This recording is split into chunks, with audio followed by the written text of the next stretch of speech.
Oke, selamat pagi, siang, sore, malam, teman-teman ya, sesuai kapan kalian dengerinnya. Kembali lagi kita masih sekolah minggu di rumah ya. Ini kedua kalinya kita berarti ketemu di udara seperti ini. Kita mau langsung masuk aja, itu judulnya Kasih yang Menyelamatkan. Teman-teman di rumah boleh silahkan ambil waktu buat berdoa, dan ini di pause dulu aja. Oke, kalau udah silahkan buka di 1 Petrus 2 ayat 24 sampai 25 ya. Kita udah baca tadi, silahkan dibaca dulu, teman-teman, di pause dulu. Kalau udah, aku akan langsung masuk ke kita coba diskusi ya. Pertama, coba dibuka dari 1 Petrus tadi. Menurut kakak-kakak nih, jadi apa sih yang terjadi di ayat itu? Maksudnya siapa atau seperti apa kita dahulu dan sekarang tuh jadi seperti apa? Boleh kayak Kak Dodi mungkin. Iya, kalau kita udah baca tadi gitu ya, kita dulu tuh seperti ya 25 sebab dahulu kamu seperti domba gitu ya. Domba itu kehidupannya bebas. Kehidupannya bebas, biasanya kalau di padang padang gurun tuh banyak suka ngalor Oke. ngidul gitu. Kalau dilepas pasti Terus Kak? bebasnya kayak anak kecil dilepas pagernya gitu kayak sih. Oh ya, kalau melanjutkan terus gitu ya, ya kalau kita bebasnya kayak teman-teman nih, teman-teman di dalam kelas nggak ada guru gitu ya, nggak ada guru, lalu diumumin lagi tambah gurunya Jajan. rapat gitu ya, gurunya rapat pasti pada keluar keluar jajan gitu ya. Nggak ada guru atau nggak ada bos gitu. Terus kalau dari yang Kak Sri ngeliat dia 24 dulu kita Iya, kayak gimana tulisannya berarti Kak? Dulu kita tuh Orang orang berdosa. berdosa. Oh, heeh. Kalau kita balik ke Ya. kalau kita balik ke Alkitab ya, kalau misalnya di Alkitab kan dibilang kita dulu orang berdosa, tapi Tuhan akhirnya boleh menghapus dosa kita melalui Hmm. kematiannya di kayu salib. Jadi kalau kita dulu, kalau tadi Kak Dodi bilang kita adalah domba-domba yang hilang, domba-domba yang nggak ada gembalanya nih. Berarti seharusnya kalau sekarang sudah ditebus sama Tuhan, berarti kita udah selamat, berarti kita udah punya Oke. gembala Bahkan nih di situ dia sekarang. 24 aku lihat tulisannya telah mati terhadap dosa ya. Jadi dari mati Ya. diubah jadi hidup gitu ya. Hidup untuk iya, kebenaran kayak dia 24. Kayak tadi Kak Dodi berarti hidup hidup berarti ya ada gembalanya juga yang memelihara jiwa kita ayat 25. Oke. Kakak-kakak ada yang mau tambahin lagi dari 1 Petrus? Kalau udah kita lanjut Sudah. ke Titus 2. Titus 2 ya, ayat 11 sampai 15. Tadi juga udah dibaca, silakan teman-teman yang di rumah dibaca dulu. Oke, kalau udah dibaca, kita langsung masuk pembahasan. Coba lihat ayat 11. Kira-kira apa sih yang dimaksud di sini? Apa yang bisa kita ambil ayat 11? Kita dikasih karunia sama Tuhan. Kita Jadi udah keselamatan. diselamatkan. Sebagai manusia Keselamatan yang asalnya baru berarti dari Tuhan ya, benar-benar dari hanya Tuhan. dari Tuhan saja. Ada tambahan Kak Dodi? iya, kita udah tahu semua bahwa kasih karunia yang menyelamatkan itu datangnya lebih dulu dari Tuhan Allah kita. Jadi bukan kita yang mencari baru Oke. mendapatkan, enggak, tapi Oke. Gitu ya. kasih Allah Jadi yang kasih menghampiri karunia dan kita lebih itu dulu berasal dari Allah terlebih dahulu pada kita.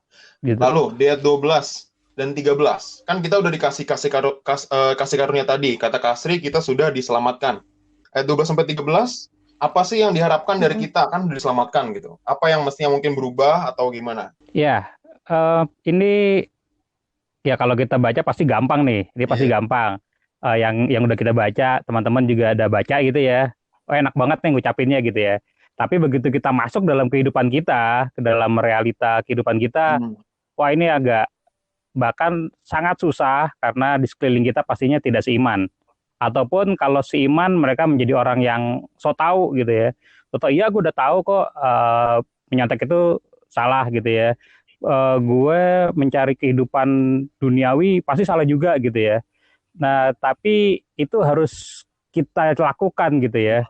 Eh, Ditulis bahwa supaya kita meninggalkan kefasikan dan keinginan-keinginan duniawi gitu ya. Jadi ingat bahwa teman-teman berbuat itu, berbuat kebaikan, meninggalkan kefasikan itu, ya kalau versinya firman Tuhan yang tadi kita baca di ayat 11 itu, karena Allah lebih dulu memberikan karunia kepada kita. Jadi kita jangan berharap bahwa karena Allah butuh kita, tapi enggak, ini disuruhnya bahwa karena kita sudah dapat kasih karunia Allah, ya kita harus meninggalkan kefasikan gitu ya, keinginan-keinginan duniawi gitu ya. Jangan menantikan penggenapan pengharapan kita yang penuh bahagia dan kenyataan kemuliaan Allah yang maha besar dan juru selamat kita Yesus Kristus. Jadi ya kita diharuskan berbuat, meninggalkan keinginan-keinginan daging duniawi karena Allah yang menghampiri kita gitu. Jadi sebenarnya kalau lagi di lebih dunia, katanya orang gaul gitu ya, dibilang sebenarnya Allah nggak butuh lo gitu ya. Tapi karena Allah udah menyelamatkan, memberikan kasihnya yang membuat kita selamat, ya udah kita harus gitu. Jadi kita harus karena Allah lebih dulu menghampiri kita, bukan kita yang menghampiri dia, dan Allah yang ngemis-ngemis kepada kita, enggak. Tuhan karena Tuhan mengasihi kita, tadi Kasri juga udah bilang, jadi ya diselamatin. Tapi kita harus balas dengan ayat 12 dan 13 ini. Kasri ada tambahan? Enggak, cuma nambahinnya berarti kan kalau tadi karena kasih, tapi kita lihat juga di ayat yang ke-12 kan tadi tanya ada apa aja nih. Coba Tuhan maunya kita ngapain sih? Satu kan dia mendidik kita nih, berarti kan udah dikasih contoh juga sama Tuhan. Kalau minggu lalu kita belajar tentang keteladanan, salah satunya teladan Tuhan. Mendidik kita supaya apa sih? Kita meninggalkan kefasikan yang tadi Kak Dodi bilang, terus keinginan-keinginan duniawi. Mungkin tadi contohnya juga udah dibilang, jangan nyontek, jangan ngomong kasar, atau kita juga masih sering dengar teman-teman ngebully, bercandanya kasar gitu ya. Kita hidup penuh dengan bijaksana, adil. Artinya kita juga kalau berteman tidak pilih-pilih, seperti minggu lalu juga kita kan belajar bagaimana Tuhan juga tidak memilih-milih kepada orang yang berdosa gitu ya, tetap aja diampunin. Terus yang terakhir adalah beribadah di dalam dunia yang sekarang ini. Nah, kalau yang sekarang ini jadi kayak pas banget momennya di mana kita sekarang lagi di rumah nih, ibadahnya di rumah. Nah, kita benar-benar beribadah atau enggak nih gitu. Benar enggak nih? Kalau kita online kayak gini, teman-teman dengerin kita ngoceh enggak nih, istilahnya kan gitu ya. Terus karena ini cuma suara, teman-teman benar-benar fokus nggak ya sama yang kita kasih tahu atau kita obrolin, atau misalnya kalau dari susunan ibadah nih, kita dikasih juga online bagaimana pendeta Radik juga pendeta Agus sudah membantu kita untuk memberikan khotbah gitu. Kita benar-benar fokus. Sambil tidur-tiduran jangan-jangan. Iya. Jadi itu tadi dari ayat 12 dan 13. Karena kita lanjut ayat 14, itu ada satu yang menarik. Kita dia menguduskan bagi dirinya suatu umat kepunyaannya sendiri yang rajin berbuat baik. Ini berarti kan ngarah ke kita ya. Kira-kira berarti ada yang menarik nggak? Maksudnya yang mau kakak bahas nggak dari kakak bahas dari ayat 14 ini?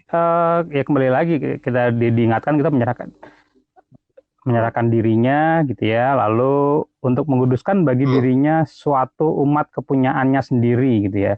Ini jadi dirinya nyanyi ini kan nyanyi Tuhan gitu ya. Jadi Yesus itu benar-benar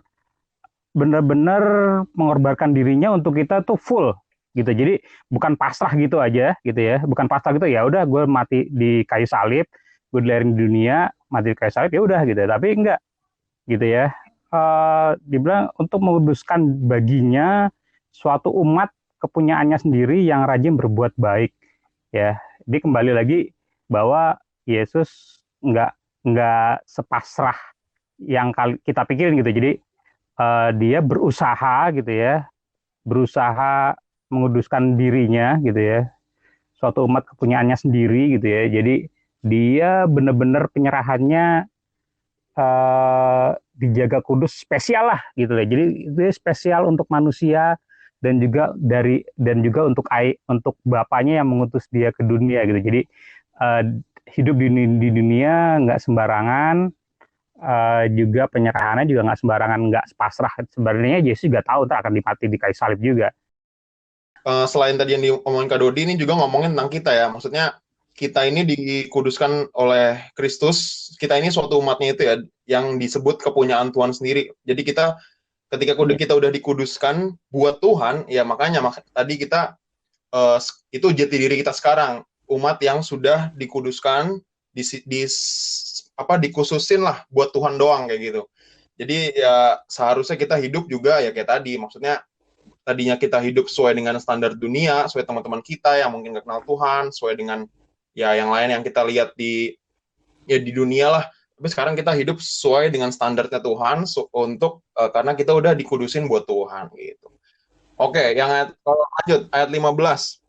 Ada yang mesti dilakukan lagi nggak? Tambahan tugas tanda kutip ya, tugas buat kita yang harus dilakukan. Iya. Silakan Kasri. Beritakanlah semuanya itu dan nasihatilah dan yakinkanlah orang dengan segala kewibawaanmu. Artinya kita nggak cuma ngedengerin, kita nggak cuma datang kalau minggu sebelumnya kita rajin datang sekolah minggu, kita rajin beribadah, tapi kita nggak pernah ngasih tahu tentang kebaikan Tuhan Yesus sama orang lain, ya kayaknya percuma aja.